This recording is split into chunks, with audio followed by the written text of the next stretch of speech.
awal-awal penolakan, kurang lebih butuh waktu 6 bulan sampai setahun untuk mengkonsolidasikan, menyamakan persepsi. Dan itu butuh proses diskusi panjang untuk bagaimana pemikiran saya adopsi. Awal-awalnya juga, loh ini ngurusin masjid kok seperti ngurusin perusahaan. Ini bukan perusahaan, beda gitu. Namun ketika saya belajar dari Masjidil Haram, di Masjid Nabawi, itu kan di sana pegawainya begitu banyaknya, melayanin jamaah. Oh, berarti kalau masjid bisa sebagai tempat peradaban, berarti harus diurus secara serius, harus diurus secara profesional, karena umat butuh layanan profesional. Nah, dari situlah akhirnya pelan-pelan dinamika perbedaan pemikiran dari takmir yang dulu tidak sependapat sepemikiran saya, lama-lama bisa menyatu dan sekarang sudah solid dan kompak. Paling wow gitu ya, wow itu adalah sholat subuh berhadiah umroh, sehingga waktu itu yang datang lebih dari hampir 2000-an. Jadi ini menjadi magnet, jadi apa ya, trigger di awal lah gitu ya.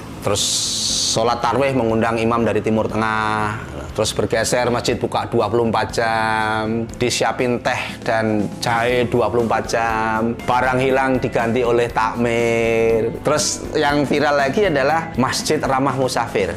Kalau di masjid yang lain ditulisin dilarang tidur di masjid, di Al-Falah disiapkan kasur, disiapkan bantal, dan disiapkan sarapan pagi. Sehingga orang seneng ke masjid, jatuh cinta ke masjid. Nah, kalau sekarang ada masjid makan-makan, Jumat pasar bahagia, yaitu belanja cuma-cuma, bayar dengan doa.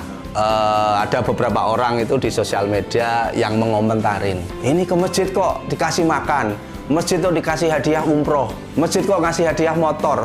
Ini nanti jamaahnya niatnya bukan ke masjid, bukan sholat, tapi niatnya cari hadiah. Akhirnya saya kasih jawaban, takmir tidak ngurusin niat jamaah.